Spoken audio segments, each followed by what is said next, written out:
The Reimann family was an enthusiastic supporter of the Nazi Party whose financial backing helped solidify Nazi power. Albert Reimann Sr. began donating to the SS as early as 1931, before Hitler even took control, contributing tens of thousands of Reichsmark that fueled Nazi paramilitary operations. Both Albert and his son formally joined the Nazi Party and provided significant funds that helped secure their grip on Germany after the elections. Reimann Jr. wrote to SS leader Heinrich Himmler in 1937 to declare their business purely Aryan and themselves unconditional followers of the race theory. Their factories, notably the Ludwigshafen chemical plant, prominently displayed the Hakenkreuz and closely aligned with Nazi policies. The Reimanns profited directly from Aryanization, acquiring Jewish assets at discounted prices, and exploited forced laborers, including Russian civilians and French prisoners of war, subjecting them to inhumane conditions within their factories, private properties, and at home. After the war, while the French initially restricted the Reimanns' business activities, American authorities overturned these measures, allowing Bechstein, their family business and predecessor of JAB Holding, to flourish. Today, the Reimann fortune underpins major global brands such as Krispy Kreme, Pret a Manger, Espresso House, and Panera Bread, valued in the tens of billions. The family's dark Nazi-era past came to public attention in 2019 following an independent investigation, prompting a pledge of $11 million to Holocaust survivors through the Alfred Landecker Foundation.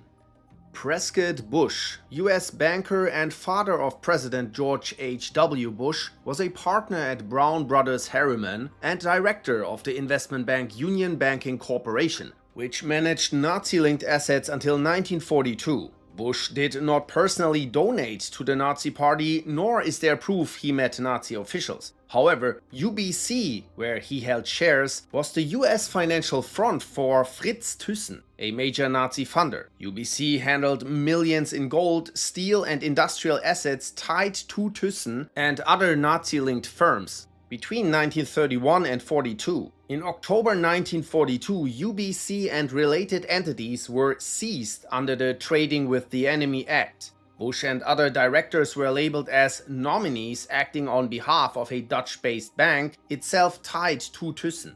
The bank's assets, some derived from Aryanized Jewish businesses and forced labor operations, were later returned in 1951. While Bush's role was administrative, not operational, his involvement indirectly enabled Nazi financing through US-German banking networks. He was never prosecuted either. Declassified documents in the early 2000s revived scrutiny, but historians remain divided on his culpability. Bush served as US Senator from 1952 to 63. Fritz Thyssen was a German industrialist from a wealthy steel family. He joined the family business after serving briefly in the army. A staunch nationalist, he opposed communism and saw Nazism as a bulwark against it. In 1923, during the French-Belgian occupation of the Ruhr, he led a steelmaker strike, was imprisoned, fined, and gained national hero status. After his father's death in 1926, he took over the business and created United Steelworks, controlling over 75% of Germany's iron ore. Thyssen met Hitler ally General Ludendorff in 1923, attended a Hitler speech, and became impressed with Hitler's stance against the Versailles Treaty. He donated 100,000 Goldmark in 1923 and arranged a 1929 meeting between Hitler and Ruhr industrialists, helping secure broader funding. He later gave another 1 million Reichsmark and formally joined the Nazi Party. In 1932, he co-organized a letter urging Hindenburg to appoint Hitler as Chancellor and pushed for a 3 million Reichsmark industrialist donation for the 1933 election. Thyssen supported the suppression of leftist parties and trade unions, and later joined the Prussian State Council and the Parliament. He also helped push Hitler to eliminate the Sturmabteilung during the Night of the Long Knives in 1934. Once Hitler was in power, Thyssen accepted anti-Jewish business laws and fired his Jewish staff. But as a Catholic, he protested Christian persecution in 1937 and resigned from the Prussian Council after the Kristallnacht pogroms in 1938. He opposed Nazi war plans and even sent Göring a telegram objecting the war. For that, he was expelled from the party and fled to Switzerland in 1939. His company was nationalized and in 1945 he was sent to Dachau. Post-war, he admitted to supporting the Nazis but denied using slave labor. He was fined during denazification and moved to Argentina. The company later returned to his family and became part of Krupp, one of the largest steel producers in the world. IG Farben, formed in 1925 from the merger of BASF, Bayer, Hoechst and others, became Nazi Germany's most powerful chemical conglomerate and a major financial backer. Between 1931 and 1933, it donated 4.5 million Reichsmark to the Nazi Party. Executives like Karl Duisberg and Karl Bosch met with Hitler early, funding him to counter communism and protect corporate interests. By 1932, IG Farben was backing Nazi election campaigns, and by 1934 it contributed 700,000 Reichsmark to the SA, the paramilitary branch of the party. CEO Hermann Schmitz later joined the Nazi Party and Reichsbank boards. Others like Heinrich Bütefisch joined the SS. The company lobbied for Nazi economic and racial policies, benefiting from rearmament contracts and Aryanization, buying Jewish firms cheaply and eliminating competitors. It used over 50,000 forced laborers, including Auschwitz prisoners, in its operations. Through its subsidiary Degesch, it produced Zyklon B, used in gas chambers. IG Farben also supplied fuel, rubber and explosives to the Nazi war effort and supported Franco's putsch in Spain with funds and bombs.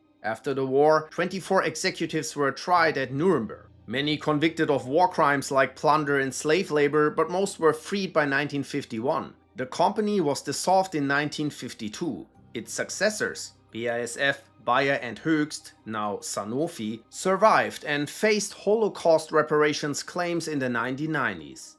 Henry Ford of Ford Motor Company was a key ideological influence on the Nazis through his virulent anti-Semitism. From 1920 to 22, Ford published The International Jew in his Dearborn Independent, spreading anti-Semitic theories. These writings were translated into German, widely circulated by Nazi publishers like Theodor Fritsch, and became propaganda staples. Hitler praised Ford in Mein Kampf, called him a great man and kept his portrait in his Munich office. Heinrich Himmler described Ford as one of our most valuable fighters. In 1938, Ford received Nazi Germany's highest civilian honor for foreigners, the Grand Cross of the German Eagle, publicly marking his ideological alignment. Fordwerke, Ford's German subsidiary, did directly support the Nazi regime. It produced vehicles for the Wehrmacht and by 1944 used over 12,000 forced laborers. Its leadership maintained ties to Nazi officials, though Ford himself had little operational involvement by then. Though there's no confirmed documentation of personal donations to the Nazi Party, allegations of financial support via intermediaries or Fordwerke remain unproven but plausible, tied to Ford's anti-communist and anti-Semitic positions. But Ford did provide significant funding to Boris Brasol, a member of the Aufbauvereinigung, a group connecting German Nazis and white Russian immigrants that supported the newly formed Nazi Party. Ford publicly apologized for the International Jew in 1927, likely under pressure, and was never prosecuted post-war. In the year 2000, Fordwerke contributed up to $26 million to Holocaust-era labor victim funds following lawsuits and renewed scrutiny of the company's Nazi-era role. The Quandt family, led by industrialist Günther Quandt and later his son Herbert, was a major financial supporter of the Nazi regime. Günther, whose ex-wife Magda later married Joseph Goebbels, joined the Nazi Party in 1933 and aligned himself early with Hitler's anti-communist platform. He contributed significantly to the fund Adolf Hitler donation of German industry, giving tens of thousands of Reichsmark. As one of Hitler's designated Wehrwirtschaftsführer, leaders in the military economy, Quandt's empire produced rifles, artillery, batteries, and ammunition, securing millions in contracts for the Nazi war effort. His factories relied heavily on forced labor, including concentration camp prisoners were used in brutal conditions across multiple sites, with mortality rates estimated at 80%. Executions of prisoners were carried out inside factory grounds. After the war, Günther Quandt was arrested but evaded serious punishment. His son Herbert later inherited and rebuilt the family empire, acquiring a stake in BMW, which remains under family control to this day. The Quandt's Nazi connections remained largely hidden until the 2007 documentary The Silence of the Quandts triggered national backlash in Germany. The family responded with a €6 million donation for forced labor research in 2021. Today, heirs Stefan Quandt and Susanne Klatten are among Germany's richest individuals, with a fortune exceeding $37 billion.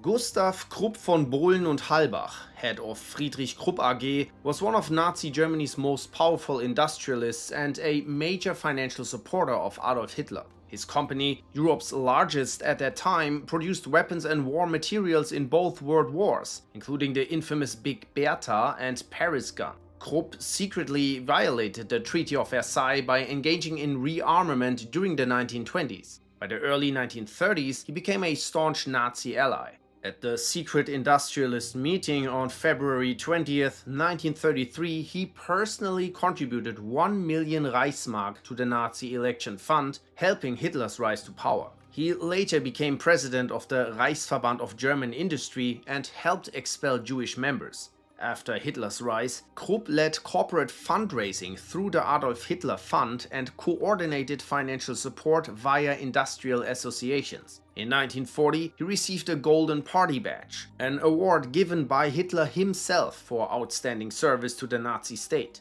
Under Gustav and later his son Alfred, the Krupp empire became integral to the Nazi war economy through state contracts. The firm exploited tens of thousands of prisoners of war, civilians and concentration camp inmates. In 1943, following a devastating Royal Air Force bombing of the Krupp works in Essen, Gustav suffered a collapse and never recovered. His prosecution was dropped due to mental incapacity. His son Alfred was tried and convicted of war crimes but was released in 1951. All his property and corporate assets were restored. Krupp later re-emerged as an industrial powerhouse. In 1999, it merged with Thyssen to form Thyssen-Krupp AG, one of the world's leading engineering firms. The same year, the Krupp Foundation contributed to Germany's Holocaust Victim Compensation Fund.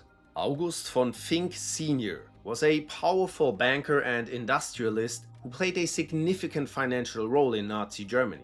As heir to private bank Merck Finck and a major shareholder in insurance giant Allianz, von Finck helped enable the Nazi regime. In 1931, he and Allianz CEO Kurt Schmidt met Hitler at Berlin's Hotel Kaiserhof and pledged 5 million Reichsmark to support the SA in the event of a leftist uprising. He later helped raise funds for the Haus der Kunst, Hitler's project to house artworks, and Merck Finck acted as Hitler's personal bank. Von Finck also acquired Jewish banks like SM von Rothschild and Dreyfus und Co. at cut-rate prices. In 1937, he openly urged the removal of Jews from the banking sector, writing that cleansing must be promoted by all means. He joined the Nazi Party in 1933, took on high-profile roles, and maintained personal ties to top party officials, hosting leaders like Gauleiter Adolf Wagner at his private estate.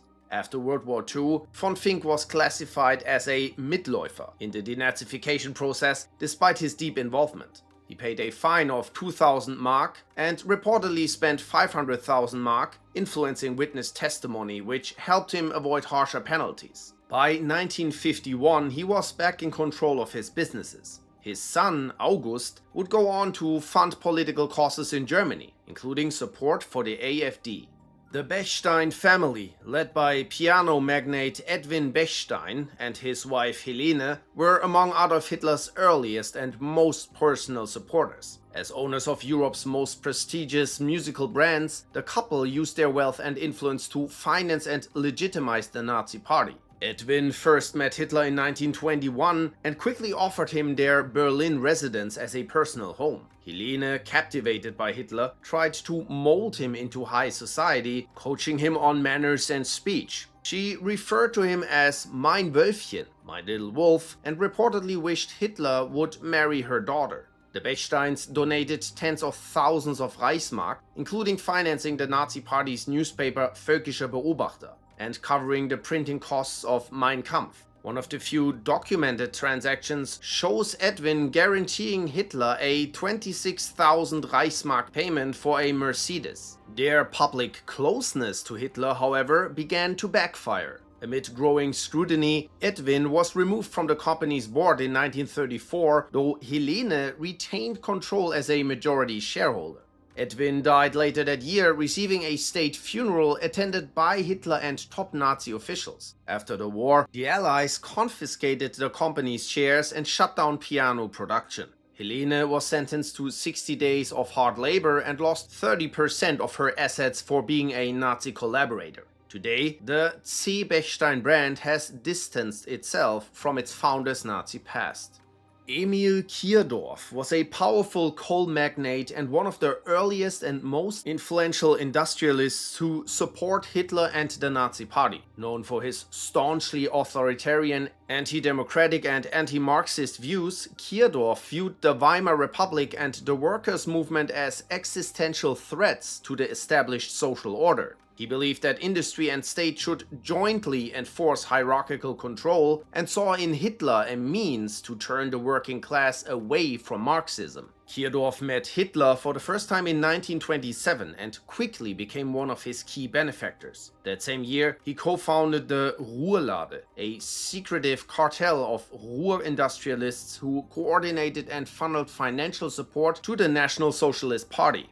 Kirdorf personally hosted a lecture in his home attended by 14 business magnates and a 1931 roundtable with steel executives, which helped expand Hitler's financial base. Goebbels later recorded in his diary that Hitler once considered ending his life due to mounting campaign debts, and that Kirdorf saved the movement with a 100,000 Reichsmark donation. Although Kirdorf retired in 1929, his coal empire became a key supplier to the Nazi rearmament effort in the 1930s, profiting from the regime's rapid militarization. On his 90th birthday in 1937, Hitler awarded him the Order of the German Eagle, the highest civilian honor.